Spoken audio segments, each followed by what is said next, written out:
예, 오늘 요수화산지 싱글들과 아기 없는 가정들이 이제 수련회에 가 있습니다. 그래서 자리가 많이 비었는데 그 밖에 계신 분들은 안으로 들어오셔서 아기들과 같이 예배를 드리셔도 오늘은 괜찮을 것 같습니다.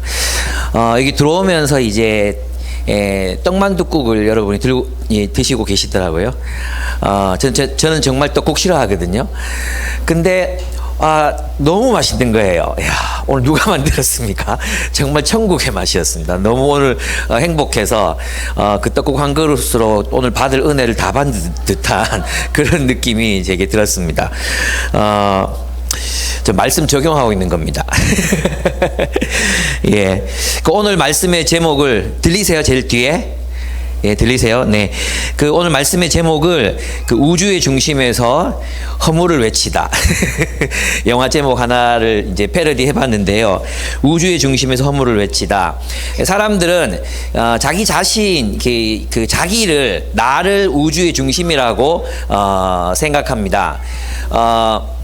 그 자기가 자기 인생의 중심이라고 또 우주의 중심이라고 믿는 사람들은 갓난아이들입니다. 갓난아이들. 어릴수록 자신이 우주의 중심이라고 그 자기의 모든 필요와 또 모든 욕구를 주변 사람들이 다 채워줘야 한다고 또 온 세계가 자기를 중심으로 돌아가는 것처럼 착각을 합니다. 아이들일수록 어릴수록 자기가 중심이라고 믿습니다.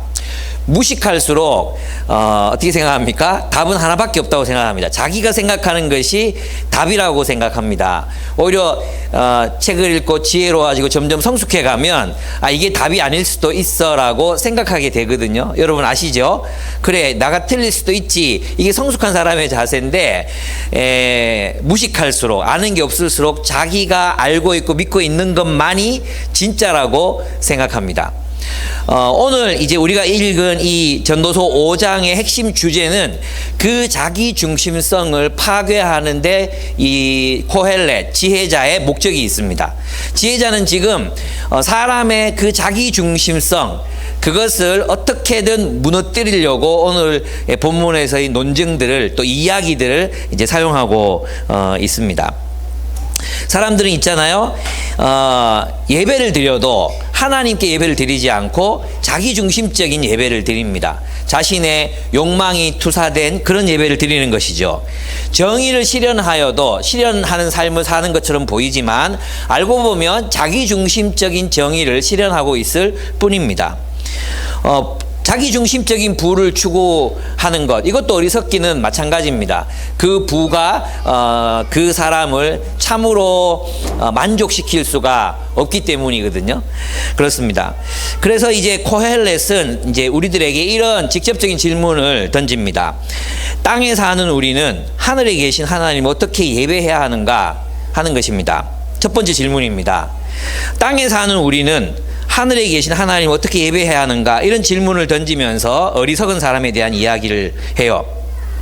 어리석은 사람은 악한 일을 하면서도 깨닫지 못한다. 5장 1절 보시면 하나님의 집으로 갈 때 발걸음을 조심하여라. 어리석은 사람은 악한 일을 하면서도 깨닫지 못하고 재물이나 바치면 되는 줄 안다. 이렇게 되어 있죠. 어리석은 사람이 왜 어리석습니까? 자기가 하는 일이 악한데도 불구하고 그것이 옳다고 믿는다는 것입니다. 자기가 하는 일이 악한 일임에도 불구하고 그것이 옳다고 믿고 열심히 행한다는 것, 그래서 어리석다는 것입니다. 그래서 아주 옛날부터 수도원에서 수도했던 수도사들, 그 수도사들이 이제 반복적으로 얘기하는 게 있습니다. 그게 뭐냐 하면 하나님을 예배할 때 가장 중요한 것이 무엇이겠습니까? 하나님을 예배할 때 가장 중요한 것, 사람들은 흔히 생각하기를 태도라고 생각해요. 태도. 예배 드릴 때 조용히 해야 되고 경건한 태도를 가져야 되고 또 복장이나 자세나 이런 것들을 갖춰야 된다. 물론 그것들이 필요합니다. 근데 놀랍게도 이제 수도사들이 얘기하는 것은 하나님을 예배할 때 가장 중요한 일은 자기 자신을 아는 것이라고 말했습니다. 하나님을 예배할 때 무엇이 가장 중요하다고요? 자기 자신을 아는 것입니다. 아니, 하나님을 예배하는 일에 왜 자기 자신을 아는 게 그렇게 중요할까요? 예, 궁금하지 않습니까? 안셀름 그린이라는 신부님은 이렇게 이야기를 했어요. 자기 자신을 인식하지 못하는 사람은 무의식적인 소망과 동경, 자신의 억압된 욕구를 하나님에게 투사하게 된다. 그러고는 자기 인식의 왜곡된 이미지에 매달리느라 진정한 하나님을 만나지 못한다. 무슨 말입니까? 자기 자신을 인식하지 못하는 사람, 자기 안에 어떤 욕망과 동기, 그리고 자기 안에 잘못된 왜곡될 수 있는 가치관, 집착이 있는지를 모르게 되면 그것을 어디에 투사한다고요? 하나님 상에 투사하는 거예요. 하나님 상에. 그러면 그 하나님은 우리의 욕망이 투사된 주조된 하나님, 우리 주조된 하나님, 만들어진 하나님을 뭐라고 부르죠? 우상이라고 부르는 거예요. 우상. 많은 한국 교회에 출석하고 있는 사람들이, 교회를 다니고 있는 사람들이 우상 숭배자가 되는 지점이 바로 그 지점이에요. 자신의 왜곡된 이미지로 하나님을 투사해서 만들어 놓고는 그 하나님께 예배하는 거예요. 이것을 지혜자는 악한 일을 하면서도 악한 일인지 모른다고 표현했던 것입니다. 재물이나 바치면 되는 하나님 만들어 놓고, 그죠? 그 하나님이 정말 뭘 원하는지도 모르고 그 하나님을 예배한답시고 자기 이미지를 투사. 그럼 그게 뭐예요? 결국 자기 경배예요. 자기 경배. 자기 경배. 이 사람들의 특징이 뭐죠? 하나님의 말씀을 듣지 않는다는 것입니다. 하나님의 말씀을 듣지 않아요. 그러니까 변화의 가능성을 차단해요. 자기 중심적이죠. 자기가 옳다고 믿기 때문에 들을 필요가 없다고 생각하는 것입니다. 그래서 성경에서 완고함은 곧 우상숭배라고 말씀하셨던 것입니다. 완고함이 뭐라고요? 우상숭배다. 왜 그렇습니까? 그 완고함이란 하나님의 말씀에 의해서 우리들을 계속해서 재형성되고 우리 자신이 변화되어야 되는데, 완고함이란 하나님을 바꾸는 걸 말해요. 하나님을. 자기가 믿는 하나님을 하나님이 말씀하시고 보여주신 하나님으로 믿는 게 아니라 자기가 그 하나님을 변화시키는 거예요. 변질시키는 거죠. 그래서 완고함은 우상숭배가 되는 것입니다. 두 번째, 어리석은 사람은 자신이 하나님을 통제할 수 있다고 믿습니다. 그래서 말을 많이 합니다. 말을 많이 하면 하나님을 설득할 수 있다고 믿습니다. 자기가 원하는 것을 얻어낼 수 있다고 생각합니다. 그래서 하나님 앞에서 말을 많이 하는 것이죠. 결국 그 자신의 말로 하나님을 설득할 수 있다고 믿는 이 사람은 하나님 앞에서 많은 말을 하는 것은 결국 자기 과시를 위한 겁니다. 나 이런 사람이야. 나 이렇게 하나님께 요구할 수 있고 하나님을 설득할 수 있는 존재야. 그는 하나님이 아니라 어쩌면 자기 자신을 위해서 자기 자신에게 기도하고 있는 사람이라고 말할 수 있습니다. C.S. 루이스가 이제 스크루테이프의 편지에서 이 비슷한 이야기를 한 적이 있습니다. 스크루테이프의 편지는 있잖아요. 제가 읽은 책들 중에서는 다른 훌륭한 책이 많겠지만 가장 훌륭한 영성 지도에 관한 책입니다. 가장 훌륭한 영성 지도, 우리의 영성을 올바르게 형성시켜주는 그런 책이에요. 원래 이것은 사탄이 어떻게 인간을 타락시키는 전략에 대한 책이거든요. 근데 안에 들여다보면 정말 진정한 영성이 뭔가를 알 수 있는 책이 스크루테이프의 편지예요. 얇아요. 싸요. 그래서 이 책을 여러분이 꼭 읽어보셔야 됩니다. 어렵게 느껴져요. 왜? 사탄의 관점에서 썼기 때문에. 근데 뒤집어 읽어보면 얼마나 재밌는지 모릅니다. 그 책에서 이런 글을 씁니다. 이제 자기 조카에게 사람을 타락시키기 위해서 이런 전략을 구사하는 거예요. 제가 읽어보겠습니다. 이제 사탄이니까 이런 식으로 말했겠죠. 그가 마음을 모아 기도를 바치고 있는 대상을 찬찬히 들여다보면 아주 웃기는 요소들이 엄청 뒤섞여 있는 합성물이 보일 게다. 잘하죠? 그 합성물의 성격이 어떻든 간에 너는 환자가 바로 그것에 대고 기도하도록 붙들어 매야 한다. 사람의 마음이 하나님이 아닌 자기 마음이 만들어내는 하나님 합성물, 그 합성물을 만들어내고 그것에 마음을 붙들어 매도록 하면 인간은 타락한다. 자신의 소유, 사탄의 소유물로 삼을 수 있다고 조카를 가르칩니다. 오늘날 많은 그리스도인들이 믿고 있는 하나님은 성경이 말하고 있는 하나님 자신께서 말씀하시는 그 하나님이 아니라 자신의 상상력과 자신의 욕망과 자신의 억압과 집착이 만들어낸 주조된 하나님, 우상을 하나님이라고 믿고 기도하고 그에게 이렇게 기도하면 들어줄 거야, 이러저러하게 내가 뭔가를 요구하고 이런 방식으로 내가 뭐 조건을 만족시키면 그가 나를 이렇게 충만하게 할 거야. 우리는 그렇게 생각하고 하나님을 예배하는 때가 얼마나 많은지 모릅니다. 이런 것은 대화가 아니라 독백이죠. 예, 대화가 아니라 독백입니다.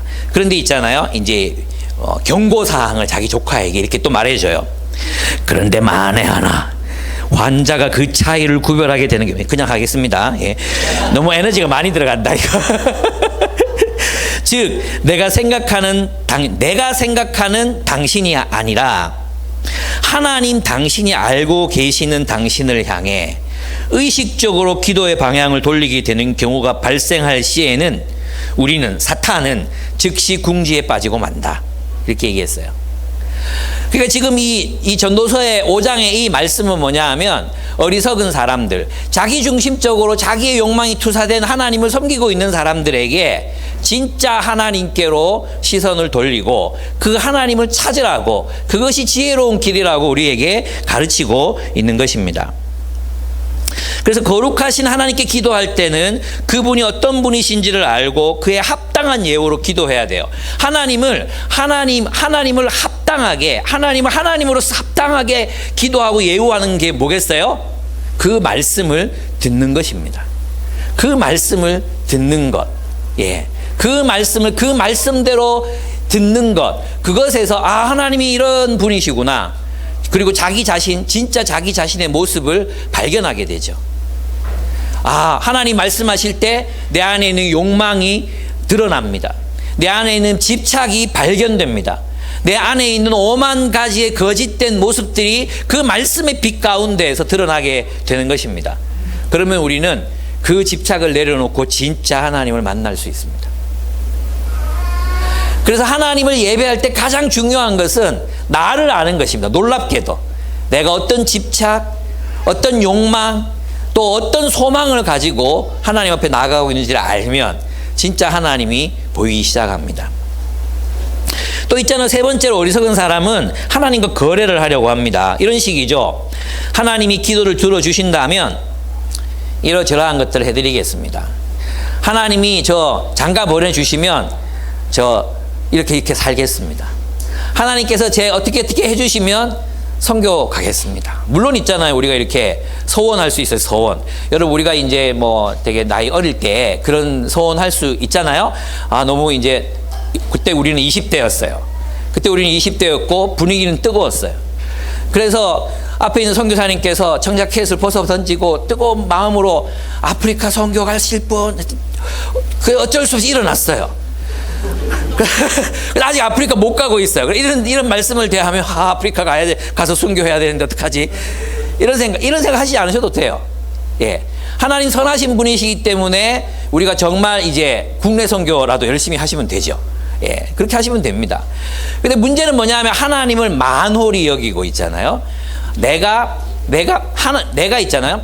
하나님 앞에서 내가 내 소원을 지켜야 되는 존재로서가 아니라 내가 하나님 앞에서 내 소원을 깨도 괜찮은 하나님. 그죠? 근데 성경에서 뭐라 그래요? 하나님이 너를 파괴하실까 두려워하라 그래요. 하나님이 너를 파괴하실까 두려워하라. 너는 소원을 깨고 하나님 앞에 헌신하고 하나님 앞에 약속하고 하나님 앞에 그렇게 살겠다고 다짐했던 그 모든 것들 아무것도 아니라고 생각하느냐? 아니, 네가 그 약속을 깰 수 있다고 믿는다면 착각이다. 하나님이 너의 인생을 파괴할까를 두려워하라는 거예요. 누가 하나님이냐? 네가 하나님이냐? 아니지 않느냐? 하나님 앞에서 정말 신실하게 나가서 그때 제가 어린 마음에 제가 잘못한 것 같은데 이 소원을 꼭 지켜야 될 거예요. 하나님께 물어보고 바꿔야 될 거 아니에요? 또 이런 경우도 있어요. 나는 원치 않는데 우리 부모님이 여러분을 선교사로 바친 경우가 있어요.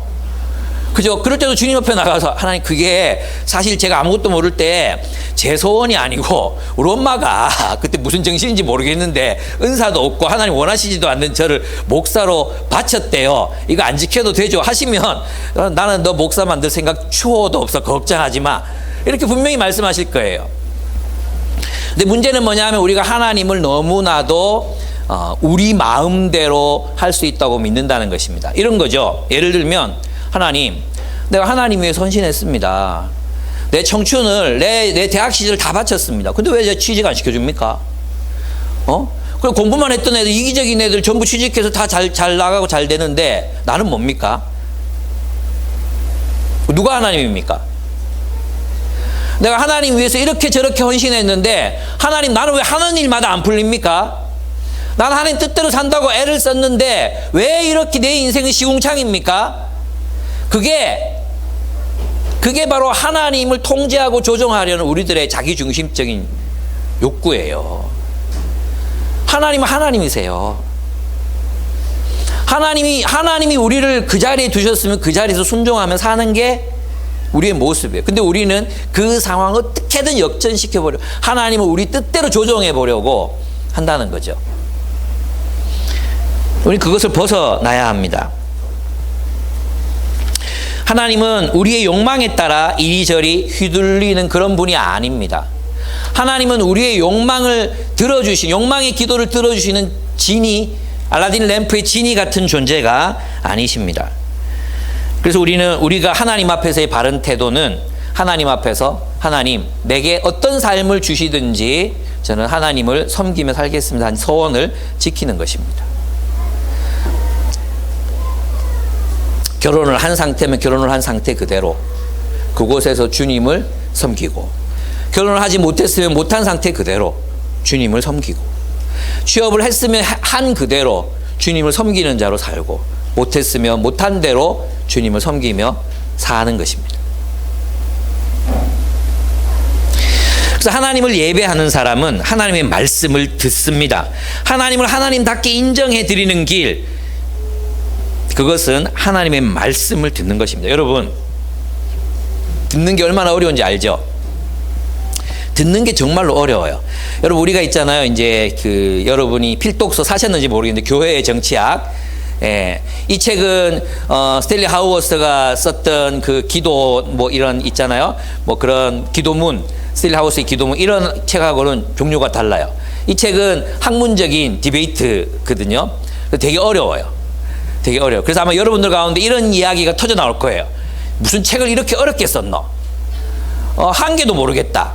그리고 이런 얘기가 곧 터져 나오죠. 번역을 누가 했는데? 이건 번역의 문제다. 이건 번역의 문제다. 이러면서 정말 훌륭한 책과 훌륭한 번역을 가차 없이 이런 지하에 아무런 가치가 없는 책으로 만들어버립니다. 내가 책을 많이 읽어봤는데 이런 유의 책은 진짜 어렵다. 무슨 이거는 저자의 문제다. 이런 식이 되는 거죠. 그건 책의 문제가 아니라 우리 수준의 문제, 우리 수준이 그걸 읽을 만한 그게 안 되는 거예요. 근데 우리는 있잖아요. 그래요. 왜 우리는 아감벤이니 무슨 작가들 이름 모르잖아요. 그죠? 또 현대 문학에서 또 뛰어난 사람 우리 이름을 몰라요. 근데 책을 몇 권 읽고 이해도 안 되니까 이 듣보잡이 나와가지고 책 썼다고 난리네. 그래서 우리는 아주 귀한 명작들을 그냥 이런 지하에 그냥 거절해 버릴 때가 얼마나 많이 있습니까? 제가 지금 말씀드리는 건 뭐냐 하면 듣는 게 어렵다는 거예요. 책으로 써져 있는 거, 책으로 쓰여 있는 거 몇 번씩 반복해서 읽을 수 있는 그 내용도 이해하기가 어려워요.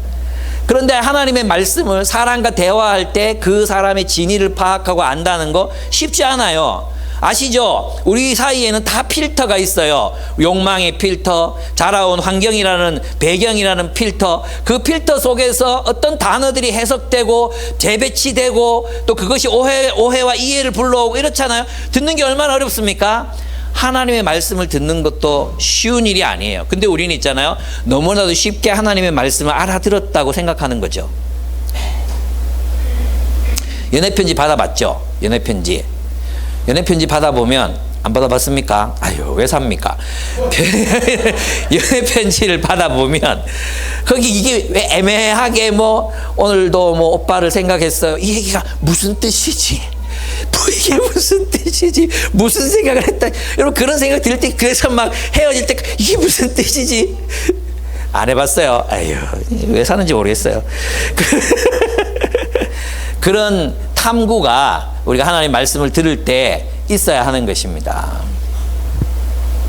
그런데 그렇습니다. 근데 하나님의 말씀에 따라 자신을 변화시키지 않고 하나님을 자신이 가진 지식과 상상 그리고 욕망에 따라 주조하는 것은 우상숭배라는 것입니다. 그러니까 우리는 하나님 말씀에 따라서 우리의 하나님에 대한 상 이걸 계속해서 바꾸어 나가야 돼요. 제가 이제 그 설교를 하다 보면 두 부류의 사람들을 만납니다. 한 부류의 사람들은 정말 좀 깨달았다. 이렇게 해서 이제 좀 성장해 가는 사람들이 있습니다. 제 설교가 다 옳지 않잖아요. 그렇지만 여러분의 성장에 분명히 도움이 되고 또 제 설교가 분명히 하나님의 말씀과 하나님의 뜻을 이해하는데 분명한 어떤 디딤돌이 될 수 있다고 저는 믿어요. 이런 사람들이 있거든요. 그 목사님 해석이잖아요. 근데 제 해석 맞아요. 저만의 해석입니까? 그건 아니에요. 예. 이제 많은 사람들이 목사님 10년 전에 설교하고 지금 설교가 다른데요. 다르죠. 사람이 성장을 했는데 그게 같으면 더 이상한 거 아닙니까? 어떻게 제가 10년 전에 설교를 지금 와가지고 제가 표절할 수가 있겠습니까? 저는 더 깊어지고 더 넓어지고 더 성숙했습니다. 그러면 제가 말하는 것이 과거에 이야기했던 걸 다른 걸 말하는 게 아니라 더 깊어지고 더 넓어진 것을 말하는 거예요. 틀린 게 아니에요. 고갱이는 똑같아요. 무슨 뜻인지 아시겠습니까? 그래서 여러분이 저의 말을 들을 때 목사님 10년 후에 또 달라질 건데 뭐 그러면서 아무 순종도 하지 않아도 된다고 생각하는 그 말씀에 아무런 권위도 없다고 생각하는 것은 핑계요 도피입니다. 하나님께서 저를 여러분의 지도자로 삼으셨습니다. 저는 설교할 때 10권 정도의 주석을 참조해서 설교를 만듭니다. 그리고 제가 볼 때 분명히 이건 내 말이 맞아라고 생각이 들더라도 저의 생각에 동의하는 신학자 단 한 명도 없다면 저는 그것을 발표하지 않습니다. 30년 동안 성경을 연구해 왔습니다. 모태신앙입니다. 성경 퀴즈 대회 나가면 맨날 1등 했던 사람이었습니다. 옛날부터. 예? 근데 왜 들으려고 하지 않으십니까? 여러분은 들으려고 하시죠. 예. 들으셔야 됩니다. 잘 듣는 데서부터. 그리고 저를 디딤돌로 삼으셔야 돼요. 디딤돌로. 여러분, 저를 디딤돌로 삼다는 것은 뭐냐 하면 제 설교를 듣다가 저건 아닌데 라는 생각이 들죠. 그럼 어떻게 해야 돼요? 집으로 돌아가서 연구하셔야 돼요. 연구. 집으로 돌아가서 연구하시고 정말 그러한가? 정말 그렇다면 여러분의 생각과 행동을 바꾸셔야 돼요. 그런 사람을 보고 신사라고 불러. 젠틀맨이라고 불러요. 성경에서는. 젠틀맨, 옷 잘 입는 사람이 젠틀맨이 아니에요. 성경에서 말하는 신사, 젠틀맨은 그 말씀이 그러한가 하여 날마다 상고하니라. 묵상하고 연구하고 생각하는 사람, 그 사람이에요. 근데 이런 사람들이 있어요. 두 번째 부류는 자신들이 생각하는 하나님, 자신들이 알고 있는 지식과 다른 이야기를 하면 아예 듣지 않습니다. 저는 이런 생각이 들거든요. 저는 정식 신학을 3년을 했습니다. IBF 간사 생활을 하면서 설교를 23살 때부터 했습니다. 성경을 그때부터 연구해서 지금까지 연구해 왔습니다. 혼자서 뭐 성경 백독한 사람하고 저는 다릅니다. 저는 한 권 한 권을 정말 최선을 다해서 연구해 왔고 또 설교해 왔었습니다. 그러면 저한테는 기초가 분명히 있어요. 제가 말할 때는 누구를 바탕으로 어떤 사람의 생각에 의지해서 말씀을 전하고 있다는 저는 알아요. 대화를 나누잖아요. 성도들하고 이렇게 대화를 나누다 보면 어떤 사람들이 있잖아요. 도대체 저 사람의 생각이 어디서 나왔는지를 모르겠는 사람이 있어요. 그래서 물어봐요. 그거는 무슨 책이나 아니면 누구에게 배웠습니까? 이렇게 물어보면 살다가 그냥 형성된 거래요. 살다가 형성된 거. 그게 가장 위험한 것입니다, 여러분. 살다가 그냥 형성됐어요. 이런 거겠죠. 어린 시절 초등부 선생님한테 간증처럼 들었던 거, 또 주보 접다가 목사님한테 이렇게 한 번씩 들렸던 거, 부흥회 갔다가 은혜 받으면서 내가 미성숙할 때 들었던 그 메시지들, 이런 것들이 막 종합돼서 짬뽕으로 합성물, 지적인 합성물로 하나님을 만들어 놓고 그 하나님만이 진짜 하나님이라고 믿는 그거야말로 우상숭배예요. 예배의 본질이 뭔지 아십니까? 예배의 본질은, 신앙생활의 본질은 예배나 헌금을 잘 드리는 게 아닙니다. 하나님이 자기가 원하는 방식대로 자기가 원하는 감정적 반응을 일으켜주고 자기가 원하는 식으로만 말씀하셔야 하나님이 하나님이라고 생각하는 것은 그야말로 자기 욕망의 투사입니다. 하나님은 자유롭게 나타나십니다. 우리는 그 자유로우신 하나님 앞에 그 하나님의 말씀을 발견하고 무릎 꿇고 순종할 수 있어야 한다는 것입니다. 아니라고 생각이 된다면 돌아가서 그 말씀이 그러한가 하여 날마다 상고하는 습관을 들이십시오. 그렇습니다. 예배의 본질이 무엇입니까? 변화입니다. 변화. 여러분 있잖아요. 여러분 어릴 때 보면 만화 영화에 보면 천사 있죠. 천사와 악마가 나타나서 막 유혹하는 장면들 보셨죠? 천사가 뭐 날개를 펼쳐면서 안 돼, 먹지 마, 큰일 나, 이렇게 천사들이 막 이렇게 나누면서 얘기하잖아요. 그럼 삼지창을 든 악마가 와서 막 유혹을 하잖아요. 그러면 이제 우리는 막 여기 두 가지 중에 천사를 팍 쳐내고 악마의 유혹을 탁 받아들여. 그래가지고 나쁜 짓을 해. 요런 걸 기억나시죠? 사람들이 두려워하는 게 뭐냐면 이런 거예요. 나는 원래 옳고 착한데 악한 생각이 들어와서 나의 인생을 유혹하면 어떡하나. 그죠? 우리 그런 생각 많이 하죠? 그죠? 근데 악마의 생각은 원래 내 안에 있던 거예요. 내 안에 있던 거. 우리는 원래 하나님을 떠난 우리는 죄인이었어요. 죄인. 그죠? 그래서 C.S. 루이스가 뭐라고 말하느냐 하면 외부로부터 새로운 어떤 것이 들어오기를 두려워하는 것은 실제로 우리가 정말로 변화가 되려면 우리 외부에서 어떤 새로운 것이 들어와야 돼요. 새로운 메시지가 들어와야 돼요. 새로운 메시지가 들어오기를 부정하면 안 되는 거죠. 그것을 거부하면 안 되는 거죠. 왜 그렇습니까? 우린 죄인이거든. 우리는 죄가 가득한 세상 속에서 죄인으로 살았거든. 근데 내 안에 선한 게 뭐가 있어요? 우리 안에 선한 게 뭐 있습니까? 근데 마치 우리는 악마가 자기를 유혹했다고 생각해. 아니야, 너야, 너. 그 유혹에 넘어간 건, 너 자신을 유혹한 건 너 자신이야. 그러면 이 악한 내가 변화되기 위해서 필요한 게 뭐예요? 외부에서 들어오는 메시지예요. 메시지. 진리의 메시지. 내 안에 원래 없었던 거. 세상에 원래 없었던 거. 그게 뭐예요? 하나님의 말씀이라는 것입니다. 하나님의 말씀은 낯섭니다. 그래서 하나님의 말씀은 우리를 불편하게 합니다. 하나님의 말씀은 우리를 경각심을 갖게 하고 우리를 불안에 떨게 합니다. 왜? 내 안정된 세계를 무너뜨리고 위협하고 그리고 틀렸다고 말하기 때문입니다. 그 말씀 앞에서 여러분은 무너지는 경험을 하셔야 됩니다. 그리고 그 말씀이 여러분을 해체시키고 새롭게 여러분의 가치관을 형성하는 그런 경험, 그것이 우리를 변화시키는 것입니다. 여러분, 우리가 왜 말씀 듣습니까? 내가 알고 있던 것 그대로 확인하기 위해서 말씀 듣습니까? 내가 알고 있던 걸 붙잡기 위해서 여러분 그 말씀 듣습니까? 경박한 확신, 완고함이라는 우상숭배에 빠지시 마시기를 바랍니다. C.S. 루이스가 말한 것처럼 우리는 유혹의 메시지가 우리에게 들어와 넘어질까 두려워하지만 사실 정작 우리가 두려워해야 될 것은 외부로부터 아무런 메시지가 들어오지 않는 것입니다. 하나님을 하나님답게 예배하는 사람은 하나님의 말씀을 잘 듣고 따름으로 자신을 변화시키는 사람입니다. 말씀을 들으십시오. 여러분의 세계가 흔들리는 경험을 하십시오. 무너지는 경험도 하십시오. 그리고 다시 일으키는 그런 노력도 하셔야 합니다. 아멘? 네. 아멘 했죠? 네, 믿습니다. 두 번째, 코엘렛의 질문. 여러분, 여기 이 본문에 보면 8절에 보시면 어느 지방에서든지 가난한 사람을 억압하고 법과 정의를 짓밟아도 너는 그것을 보고 놀라지 말아라 이래요. 마치 있잖아요. 이 코엘렛이 정의와 불의를 그냥 정상적인 것으로 여기며 살아라. 세상 그렇다 원래. 그러니까 정의를 위해서 일하지 마라. 이런 말로 들리잖아요. 근데 여러분 가만히 들여다보면 굉장히 깊은 뜻이 있습니다. 이것은 있잖아요. 자기중심적인 정의에 대한 참여를 말하는 것입니다. 여러분 이 본문을 한번 보겠습니다. 코엘렛의 대답. 코엘렛의 대답은 뭐냐 하면 빈민 여기 보면 본문에 보면 어떤 사람이 한 지방을 갔어요. 근데 가난한 사람들이 막 학대를 당하고 있어요. 화가 나죠. 그 가난한 사람을 학대하는 그 가난한 사람을 학대하는 이 가난한 사람보다 조금 더 위에 있는 그 사람을 쳐 죽였어요.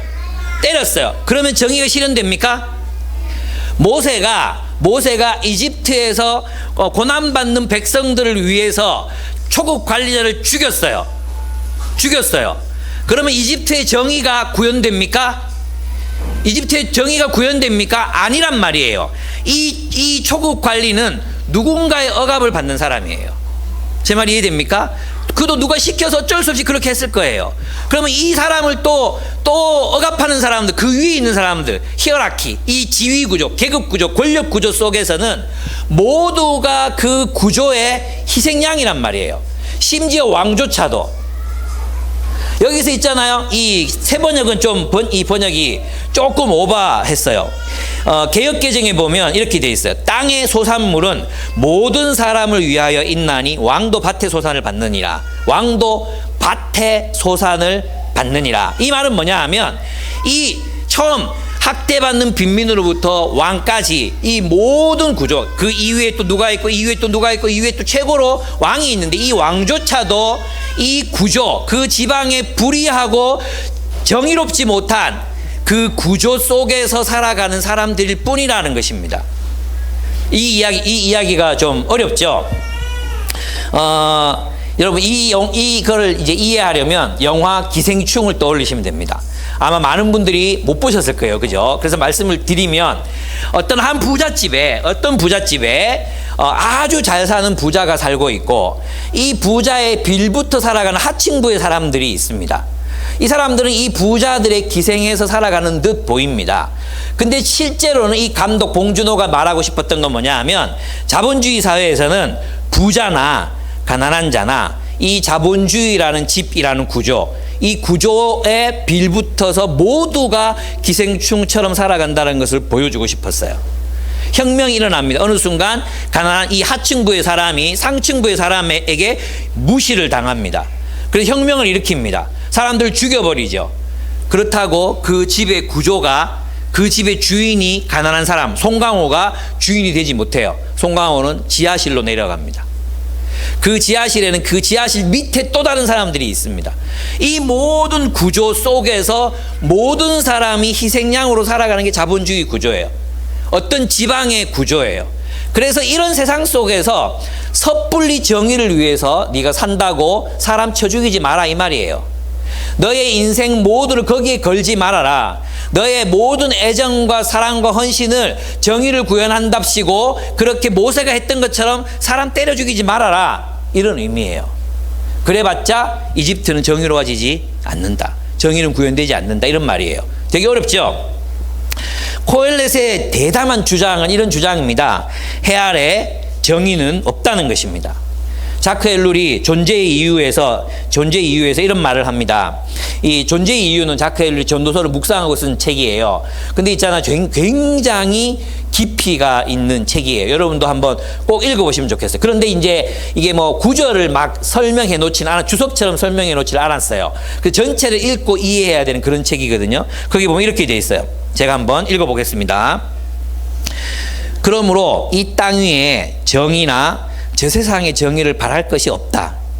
선의 승리를 위해 인간이 결속한다거나 헛된 인간 조건을 극복하기 위해 싸운다거나 정당한 가치 체계를 확립한다거나 할 것이 없다. 모든 인간은 자신의 판단과 자신의 선에 대한 기준을 통해서 세상의 헛됨에 또 다른 헛됨을 더 보태기만 할 뿐이다. 못 알아들으셨어요? 다시 한번 읽어드리겠습니다. 이 땅의 정의는 저 세상의 정의를 바랄 게 없다. 선의 승리를 위해 인간이 결속한다거나 인간 조건을 극복하기 위해 싸운다거나 정당한 가치체계를 확립한다거나 할 게 없다. 왜냐하면 잘 들으세요. 모든 인간은 자신의 판단과 자신의 선에 대한 기준을 통해서 세상의 헛됨에 또 다른 헛됨을 보탤 뿐이다.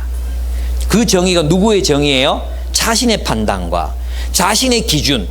누구의 정의냐? 여러분 오늘날 우리 한국 사회에서 싸우는 걸 생각해 보면 돼요. 그죠? 진보주의자들이 정의라고 부르는 것, 보수주의자들이 정의라고 부르는 것 같아요, 달라요? 달라요. 그래서 보수주의자들이 정의의 편에 속해서 목숨을 걸고 싸워본들, 그건 뭐예요?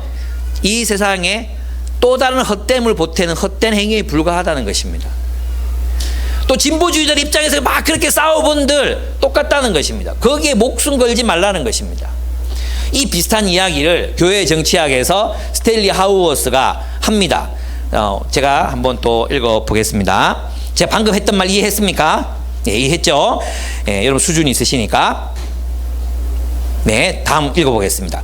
정의를 위하는 데 관심이 있는 그리스도인은 자유주의 사회의 전제를 통해 결정된 정의의 개념에 그들의 상상력이 사로잡히는 것을 허락하고 결과적으로 정의에 대한 실체적 설명을 더욱 불가능하게 만드는 사회의 발전에 기여한다.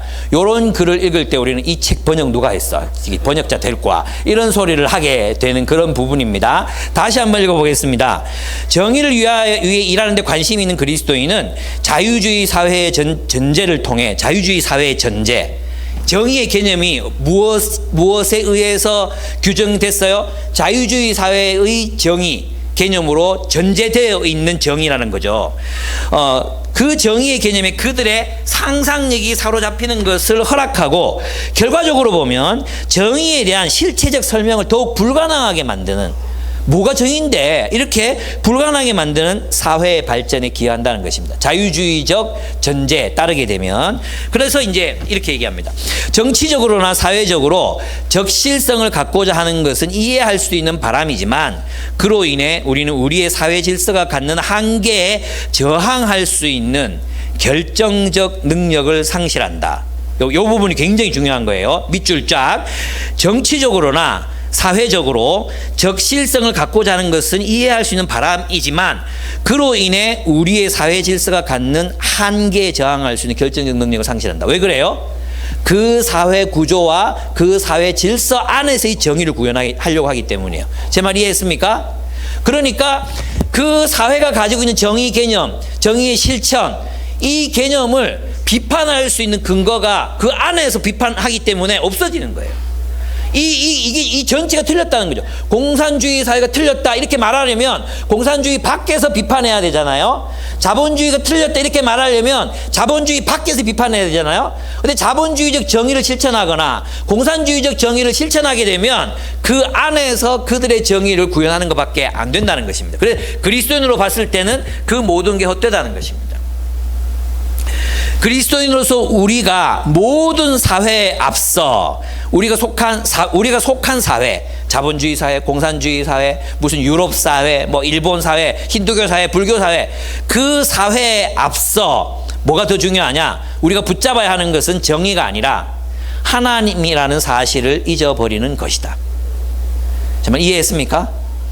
그래서 있잖아요. 이 코엘렛이 뭐라고 말하느냐? 섣부르게 그 지방이 정의, 네가 생각하는 정의, 그 개념으로 뛰어들어서 그 두들겨 패고 있는 빈민들을 학대하고 있는 그 지방 관리들 해치운다고 해서 정의가 구현되냐? 네가 홍길동 된다고 해서 정의가 구현되냐? 그런 짓 하지 마라. 아니 그러면 성경에 이사야서 우리 공부할 분명히 하나님 정의와 공의 실현하라고 하셨잖아요. 그랬잖아요. 그죠? 여기서 이제 중요한 부분이 나옵니다. 예, 오늘의 설교의 핵심이에요.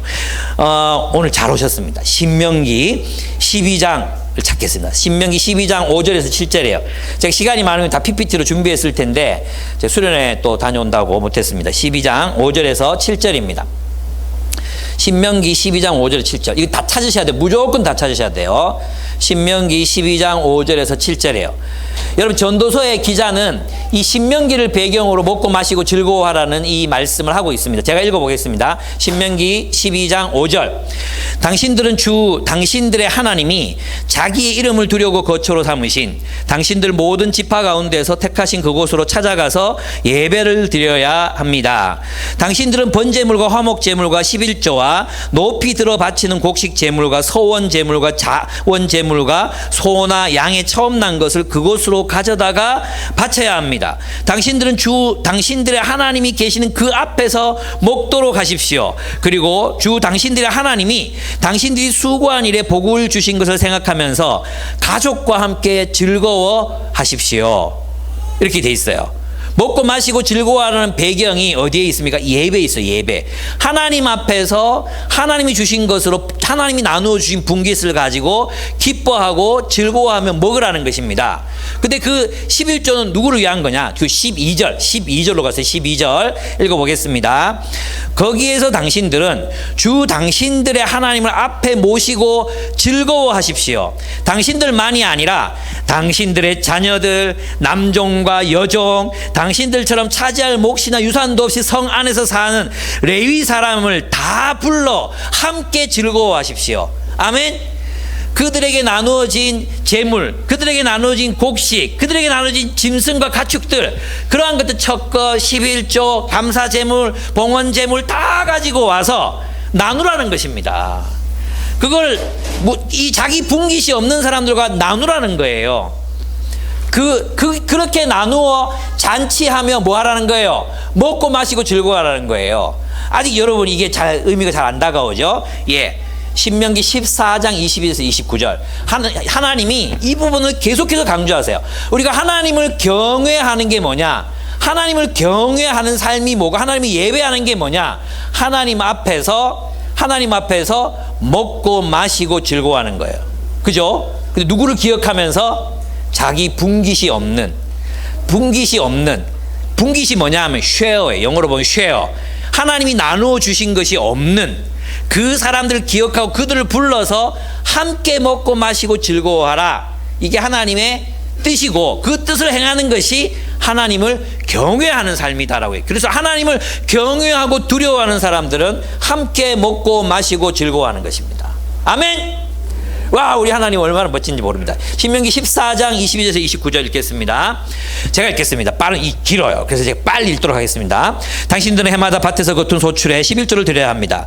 당신들은 곡식과 포도주와 기름의 11조를 처음 난 소와 양의 새끼와 함께 당신들의 하나님이 자기 이름을 두려워하고 택하신 곳으로 가서 주님 앞에서 먹어야 합니다. 이렇게 함으로써 당신들은 당신들의 하나님을 두려워하는 법을 배우게 됩니다. 그러나 당신들의 하나님이 그의 이름을 두려고 택하신 곳이 당신들이 있는 곳에서 너무 멀고 가기가 어려워서 그것을 가지고 갈 수 없거든 당신들은 그것을 돈으로 바꿔서 그 돈을 가지고 당신들의 하나님이 택하신 곳으로 가서 그 돈으로 마음에 드는 것을 사십시오. 소든지 양이든지 포도주든지 독한 술이든지 어떤 것이든지 먹고 싶은 것을 사서 주와 당신들의 하나님 앞에서 당신들과 당신들의 온 가족이 함께 먹으면서 즐거워하십시오. 그러나 성 안에서 당신들과 함께 사는 레위 사람은 유산도 없고 차지할 몫도 없는 사람들이니 그들을 저버리지 않도록 하십시오. 그들을 접니다. 인성 간사님 이런 사람들입니다. 그들을 저버리지 않도록 하십시오. 당신들은 매 3년 끝에 그해 난 소출의 11조를 다 모아서 성 안에 저장하여 두었다가 당신들이 사는 성 안에 유산도 없고 차지할 몫도 없는 레위 사람이나 떠돌이나 고아나 과부들이 와서 배불리 먹게 하십시오. 그러면 당신들의 하나님은 당신들이 경영하는 모든 일에 복을 내려 주실 것입니다. 아멘. 하나님이 기뻐하시는 게 뭐예요? 하나님 기뻐하시는 게 뭐냐 하면 우리 열심히 수고해. 그리고 하나님 앞에 제물로 드리고 그 제물을 누구와 함께 나누는 거예요? 나누어 가진 분깃이 없는 사람들, 레위인들을 포함한 가난한 사람들 다 불러 모아서 그들과 함께 먹고 마시고 즐거워하는 삶. 너는 그 삶을 살아라. 그게 무슨 뜻입니까? 세상에 들어가서 세상 바꿔 뒤집으려고 하지 말고 새로운 질서를 창조해라는 것입니다. 예, 제가 GMP 맞지 싶어요. 태국의 모든 GMP 소속 선교사님들 한 100분 정도 돼요. 그분들이 다 모여서 수련회를 했거든요. 선교사 수련회. 제가 주광사로 가서 말씀을 전했어요. 제가 그런 사람, 선교사 가르치는 목사예요. 제가 그런 사람이에요. 거기서 가르쳤는데 제가 이 부분을 가르쳤거든요. 그랬더니 한 분이 오늘 이제 페이스북에 글을 올리셨는데 이렇게 올리셨어요. 이 태국은 얼마나 오래된 사회 구조입니까? 왕국이에요, 왕국. 아직도 왕이 통치해, 왕이 통치하거든요. 왕국이거든요. 그러니까 이 모든 지방들, 이것들이 다 그 왕제도, 불교와 왕제도 아래 구속돼 있어요. 그죠? 이 세계를 바꾼다는 거 불가능해요. 이 세계를 바꾼다는 건 정말 불가능해요. 수천 년 동안 이어온 어떻게 바꾸겠습니까? 이분이 그렇게 말씀하셨어요. 얘들아, 우리는 세상을 바꿀 수는 없을 거야. 그러나 우리는 새로운 세계를 창조할 수 있다는 걸 알게 됐지라고 썼더라고요. 와, 눈물이 왈칵 쏟아졌어요. 우리는 있잖아요, 이 자본주의 세상을 바꿀 수는 없어요. 못 바꿀 거예요. 그런데 우리는요 새로운 세계를 창조할 수는 있어요. 어떤 세계입니까? 여호와 앞에서 우리의 수고한 것을 함께 나누어서 함께 먹고 마시고 즐거워하는 공동체. 예? 자신에게 돌아올 분깃을 받지 못한 사람들, 그 분깃이 없는 사람들, 나누어 가질 게 없는 사람들 기억하고 그들을 불러 모아 우리의 것을 함께 나누는 새로운 질서의 공동체. 그 공동체가 되는 것, 그것이 하나님을 경외하는 삶이라고 얘기하는 것입니다. 하나님을 예배하는 게 정성 들여 예배하고 뭐 1,000원짜리 쌤비로 헌금하고 막 이런 거만 얘기하는 게 아닙니다. 무슨 뜻인지 아시겠습니까? 그래서 있잖아요, 신명기 15장 4절 딱 읽어보세요. 신명기 15장 4절. 당신들 가운데 가난한 자가 없게 하십시오. 사도행전의 공동체가 저희들 가운데 가난한 자가 없더라. 이것은 그들이 하나님 앞에서 얼마나 경건한 공동체가 되었는가, 하나님의 약속이 이루어졌는가를 보여주는 것입니다. 이해가 되십니까? 당신들 가운데 가난한 자들이 없게 하십시오. 사도행전에서 그들 가운데 가난한 자가 없더라. 2번, 3번 반복합니다. 그게 교회이고 그렇게 살아가는 삶이 예배예요. 코엘렛의 질문 세 번째, 15장 4절입니다. 미안합니다. 코엘렛의 질문 세 번째 이것입니다. 돈과 부를 사랑하는 삶이 만족을 줄 수 없다. 그럼 우리 어떻게 살아야 합니까? 이거예요. 여러분, 그래서 이제 그 10절에 보면 돈과 부는 만족을 주지 못한다는 것을 강조해서 이야기합니다. 10절을 보시면 돈 좋아하는 사람은 돈이 아무리 많아도 만족하지 못하고 부를 좋아하는 사람은 아무리 많이 벌어도 만족하지 못하니 돈을 많이 버는 것도 헛되다. 야, 정말 코엘렛은 지혜롭지 않습니까? 그럼 돈을 얼마나 벌어야 만족하겠습니까? 그렇죠? 여러분, 대학생 때는 한 달에 100만 원만 벌어도 정말 많이 벌겠어요. 첫 월급 받았을 때 여러분 진짜 놀랬죠? 이 100만 원 넘는 돈이 내 돈이야? 이야, 이거 그죠? 근데 몇 년 지나니까 돈이 왜 이렇게 부족해? 그죠? 몇백만 원을 벌어도 늘 부족하잖아요. 제 친구 의사인데 얘는 2천만 원씩 벌거든요. 지 2천만 원, 자매 2천만 원, 4천만 원씩 벌거든요. 맨날 돈이 없대요. 맨날 돈이 부족하대요. 맨날. 저도 여러분도 그렇잖아요. 뭐 한 달에 한 500만 원 정도 있으면 원이었겠다. 500만 원 벌어보세요. 돈이 없어요. 쓸 돈이 없어요. 진짜예요. 또 1,000만 원 벌어보세요. 쓸 돈이 있나? 1,000만 원 벌어도 쓸 돈이 없어요. 돈은 있잖아요, 늘 만족을 안 줘요. 그러니까 자꾸 더 모으려고 하겠죠. 만족이 됐다면 더 모으려고 하겠습니까? 만족이 안 되니까 자꾸 모으려고 하잖아요. 근데 왜 돈을 법니까? 만족하려고 버는데 돈을 아무리 벌어도 만족이 안 돼. 그러니까 돈을 버는 삶을 계속해서 살 수밖에 없는 그런 노예같이 계속해서 돈을 벌 수밖에 없는 그런 삶을 사람들이 선택하고 산다는 것입니다. 돈과 부는 만족을 주지 못한다. 저는 이게 정말 중요한 부분이라고 생각해요. 두 번째는 뭐냐 하면 있잖아요, 11절, 재산이 많아도 자신이 다 쓰지 못한다. 이 진리입니다, 진리. 재산이 아무리 많아도요, 다 쓰지를 못해요. 근데 여기서 정말 중요한 구절이 있습니다. 뭐냐 하면 11절 한번 같이 보겠습니다. 재산이 많아지면 돈 쓰는 사람도 많아진다. 많은 재산도 임자에게는 다만 눈요기에 지나지 않으니 무슨 소용이 있겠는가? 저는 이 구절이, 와, 코엘렛, 당신은 정말 지혜자입니다, 이런 생각이 들었어요. 돈 아무리 많아도 뭡니까? 통장에 찍히는 숫자예요. 통장에 찍히는 숫자. 그 숫자 중에서 몇 개 빼가지고 겨우 우리는 밥 한 끼 먹어요. 똑같이 우리 된장찌개 먹을 때 재벌 된장찌개 먹어요. 예, 우리한테 맛있는 된장찌개 재벌도 맛있어요. 그 된장찌개를 100그릇씩 먹는 게 아니에요. 무슨 말인지 알죠? 그리고 있잖아요, 가난한 사람들이 있잖아요. 우리 같은 사람들, 여러분 같은 사람들, 우리 같은 사람들 있잖아요. 뷔페식당에서 썩지만 않았으면 다 맛있어요. 그렇지 않습니까? 초밥이든 뭐든 썩지만 않았으면 다 맛있어요. 근데 여러분 입맛 좀 높아지고 좀 고급되잖아요. 이걸 초밥이라고 만들었어. 맛없어. 전부 맛없는 것밖에 없어요. 야, 그걸 옷이라고 입었니? 누더기라고 걸쳤니? 맞는 게 없어요. 이런 가방? 이거 유행 지나는 거. 모든 게 불만족스러운 게 사실 부자의 삶이에요.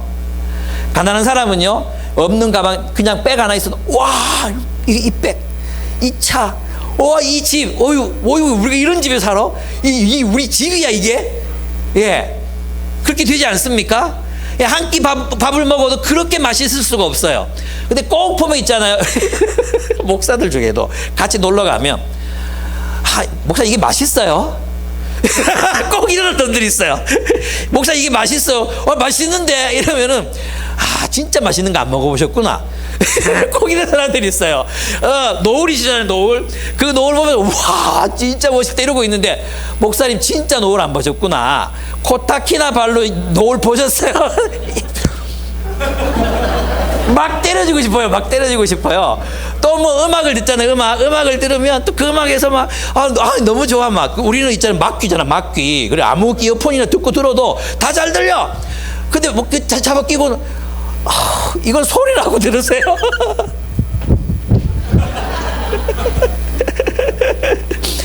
부자가 되면요, 이게 초밥이야? 야, 김 기사 시켜가지고 동경 가서 초밥 하나 사오라 그래. 아유, 이걸 옷이라고 입고 다니니. 모든 게 불만족스러워. 자기를 서비스해주는 모든 사람들이 불만족스러워. 그래서 서류칠 집어 던지고 컵 깨고 난리를 치는 거 아니에요. 그러니까 뭐예요?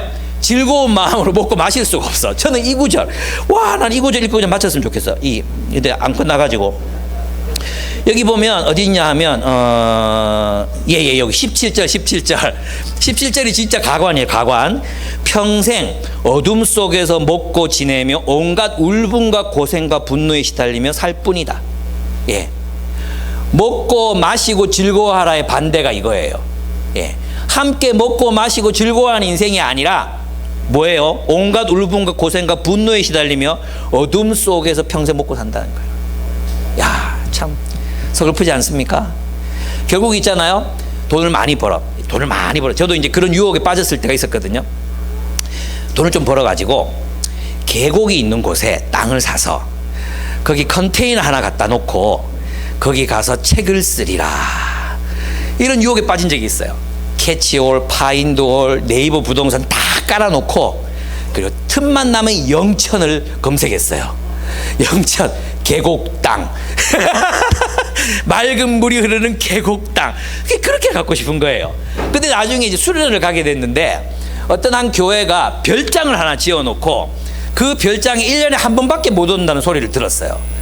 생각해보니까 그런 거예요. 그 별장 지어놓고, 별장을 지어놨으니까 거기 말고는 딴 데를 갈 수가 없는 거예요. 휴가 때마다 그 별장을 간대. 이 지어놨으니까. 수련회 때마다 거기밖에 못 간대요. 그리고 나머지는 비워놔야 되니까. 별장을 산다고 해도 있잖아요, 결국은 거기를 1년에 한 번밖에 못 가. 비워놔야 돼. 그럴 거면 차라리 몇만 원 주고 그냥 빌려 쓰는 게 낫잖아요. 소유하지 않아도 누릴 수 있는 게 많아요. 그림, 보석, 또 무슨 시계, 막 1억짜리 시계도 수백 개, 차. 그렇게 봐도 그냥 그냥 눈요기예요, 눈요기. 그게 나한테 뭘 해주겠어요? 그거 가졌다고 사람들이 나를 사랑해 줍니까? 나를 훌륭한 사람이라고 말해 줍니까? 나를 존경합니까? 오직 질투. 그리고 저 참 대도 안 한 게 어마어마한 부를 누리고 사는구나, 이 말도 안 되는 현실을 비판하지, 그 사람을 존경하고 사랑하고 그 사람을 끌어안지 않습니다. 시기와 질투의 대상이 될 뿐입니다. 안 그렇습니까? 그러니까 눈요기에 불과해. 부자의 그 모든 소유들은 눈요기에 불과해. 그 눈요기라면 남이 들고 다니는 에르메스백 봐도 돼요. 그죠? 남이 살고 있는 좋은 집 봐도 돼요. 들어가서 살잖아요. 살면 똑같아요. 다 빨래 돌아다니고요. 막 그래요. 여러분 해운대 보면, 밖에서 보면 막 번쩍번쩍 빛나는 데 있잖아요. 그 막 이 둥글게 되는데 그 소파 하나 못 놔요. 빨래를 못 말려. 빨래를 못 말려요. 창문을 못 열어요. 그런 거예요. 눈요기에 불과해요. 숫자에 불과하고, 결국 그 돈 꺼내가지고 육개장 사 먹고 결국 그 돈 꺼내가지고 맛없는 초밥 먹고, 이 어둠 가운데. 이거는 정말 현실적인 대안이 아닌 거죠. 부자는 잠을 편히 자지 못해요. 그러나 노동하면 잠이 잘 옵니다. 예.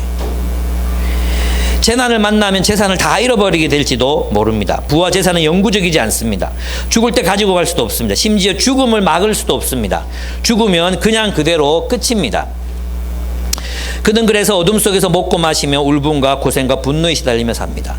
그럼 어떻게 살아야 됩니까? 고엘렛의 대답 정리하겠습니다. 첫째, 행복은 부와 소유에 의존하지 않습니다. 행복은, 기쁨은 부와 소유에 의존하지 않습니다. 수고하여 얻은 것으로 먹고 마시고 즐겁게 사십시오. 덧없는 인생살이에 대한 하나님의 뜻은 사람이 행복하게 사는 것입니다. 또 사람이 그렇게 행복하게 쾌락을 누리며 살 때 인간은 죄를 짓지 않습니다. 여러분, C.S. 루이스가 이것도 정말 기가 막힌 내용인데 이렇게 얘기했어요. 여러분 있잖아요, 인간이 진정한 쾌락거리, 진정한 의미에서의 쾌락을 누리잖아요. 쾌락을 즐겨요. 그럼 이 인간은 타락하지 않아요. 진짜 좋아하는 거, 야구, 뭐 축구, 또 식물, 이런 식물 가꾸기 이런 거 있잖아요. 또 뭐 짐승 키우기, 배드민턴, 뭐 이런 거, 이런 육체적인 쾌락을 누릴 줄 아는 사람들은 타락하지 않아요. 근데 어떻게 사람을 타락시키는가 하면 가짜 쾌락을 주고 쾌락의 갈망을 키우게 하는 것. 쾌락을 주지 않고 쾌락에 대한 갈망만을 크게 만들면 인간은 타락해요. 그러니까 우리가 삶을 즐기고 누리는 게 있어야 돼. 그죠? 그래서 이제 이런 이야기래요. 이게 이제 이 워무드에게 스크루테이프가 얘기하는 건데, 나 이거 보고, 이게 미리 웃으면 안 되는데, 너무 웃겨가지고, 이렇게 써요. 그러니, 사람이든 음식이든 책이든 환자가 정말 좋아하는 것들을 버리게 하고, 그죠? 사람이든 음식이든 책이든 진짜 좋아하는 거, 그럼 버리게 하는 거예요. 그 대신에 제일 좋은 사람, 적합한 음식, 그리고 중요한 책들만 찾게 만드는 일에 늘 힘쓰거라. 이게 사탄의 전략이에요. 무슨 뜻이냐 하면 진정으로 우리를 쾌락하게 하는 것들을 버리고 진짜 중요한 거, 진짜 건강에 좋은 거, 진짜 좋은 사람들, 최고의 사람들을 만나게 하라는 거예요. 이게 타락의 조건이에요. 내가 아는 인간 중에는, 이 부분이요, 내가 아는 인간 중에는 내장 요리와 양파 요리를 너무나도 좋아한 나머지 사회적 야심이라는 강력한 유혹에도 꿈쩍하지 않는 자가 있었다. 야, 이거 안 웃깁니까? 예, 자기가 내장 요리와 그리고 양파 요리가 너무 좋아해가지고, 너 임마, 너 사회적으로 좀 높아져야 뇌물도 좀 쓰고 해서 저 높은 자리 올라가, 이런 거 거들떠 내장 요리를, 이게 너무 좋기 때문에 이것 때문에 타락하지 않는 자가 있었다. 이건 진짜 진리예요, 진리. 이건 진리예요. 제가 여러분들과의 삶에서 있잖아요, 정말 기쁨이 넘치고 즐거우면 행복이 넘쳐요. 그럼 저는 뭐 큰 교회 유혹 이런 거 저한테는 아무것도 아니에요, 진짜. 뭐 명예, 무슨 순복음교회 다니면서 미쳤나 내가 거기 가게. 저 하나도 부럽지 않습니다. 정말 하나도 부럽지 않습니다. 왜? 여러분과 함께 있는 게 난 너무 좋기 때문입니다. 너무 행복하기 때문입니다. 그거예요, 그거. 이것이 진짜 기독교의 삶이에요. 지난주에도 우리 장 집사님 네 분이 이 요리를, 음식을 만들어 놓고 사람 초대 같이 먹는 거 좋아하시거든요. 이게 성경적인 거예요. 예. 가면 막 별거 아니에요. 된장찌개, 짜글이, 이런 거 쫙뜩 얼마나 맛있고 행복한지 몰라. 이 기쁨과 즐거움이 있으면 인간은 타락하지 않아요. 어떤 인간들이 타락하는지 아십니까? 고상한 취미. 고상한 취미, 사회적으로 중요한 사람들, 이익이 되는 사람들 찾아다니고, 이런 사람들이 타락하는 거예요. 쾌락은 하나님이 주신 선물이에요.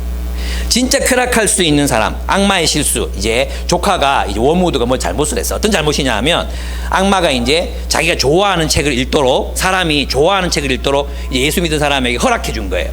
저 책은 기독교 서적이 아니기 때문에 분명히 어떤 신앙을 가지는 데는 방해가 될 거라고 생각하고 책을 선물했어요. 책을 읽도록 허락해 줬어요. 그냥 시간을 준 거죠. 그리고 혼자서 생각할 수 있는 산책 시간을 줬어요. 오솔길을 허락했어요. 이걸 보고 이제 스크루테이프가 대발노발합니다. 노발대발인가? 노발대발합니다. 예, 왜 그러냐 하면 그가 진정으로 즐기는 것을 줬단 말이냐? 거기에다가 산책 시간까지 허락을 했다고, 그가 숲이 우거진 오솔길을 걸었다고, 내가 너를 반드시 징계하겠다, 이렇게 얘기해요. 인간에게 진정한 쾌락은 있잖아요. 그 하나님 앞에서 먹고 마시고 즐거워하는 일이, 성경이 뭐라 그랬어요? 먹고 마시고 즐거워하는 일이 하나님을 경외하는 일이라고 얘기해요. 하나님을 두려워하면 우리 금욕해야 된다고 생각하잖아요. 주 안에서 함께 먹고 마시고 즐거워하는 그 일이 하나님을 경외하게 하는 것을 배우게 하는 것이다. 하나님의 뜻이에요. 하나님의 뜻. 저는 여러분이 행복하게 살기를 간절히 빌고 원합니다. 우리는 이 서리가 내린 것처럼 춥고 희뿌연 안개와 같이 모호한 삶 속에서도 기쁘고 행복하게 살아갈 수 있습니다. 여러분, 인생이 허무합니다. 인생이 아무것도 아닙니다. 우리가 하는 애쓰고 노력하고 그런 모든 것들이 다 그냥 부조리한 것만 같습니다.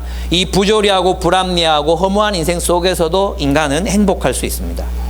그리고 그 행복하게 사는 것이 바로 하나님의 뜻이라고 말합니다. 지혜는 우리 자신의 삶의 헛됨을 인정하는 데서부터 출발합니다. 이 말은 뭐냐 하면 우리가 세상의 중심이 아니라는 것입니다. 내가 하는 모든 일 다 헛돼요. 내가 하는 모든 예배, 내 중심적으로 드리는 예배, 내 중심적으로 추구하는 정의, 자기 중심적으로 추구하는 부와 명성, 다 헛돼요. 다 헛돼요. 이 말은 무슨 말입니까? 우리가 삶의 중심이 아니라는 것입니다. 자크 엘룰은 이 부분을 이렇게 해석했습니다. 나 자신의 삶이 헛되다고 인정하는 말은 내가 나를 중심에 놓지 않는다는 뜻이다. 즉 세상의 중심에, 인간관계의 중심에, 역사의 중심에, 행동의 중심에, 문화의 중심에 나를 두지 않는다는 것이다. 이 자기 중심성을 극복하는 것이 허무입니다. 허무. 우리 삶이 헛돼요. 그러니까 내가 하는 모든 게 아무것도 아니에요. 이걸 긍정하잖아요? 그럼 어떻게 돼요? 다른 사람이 하는 일이 의미 있어 보이는 거예요. 하나님이 우리를 위해 베푸신 것들이 감사하게 느껴지는 것입니다. 이것은 서구 자기중심주의를 극복하게 합니다. 나만 오라, 내가 오라, 그러니까 너는 틀렸어.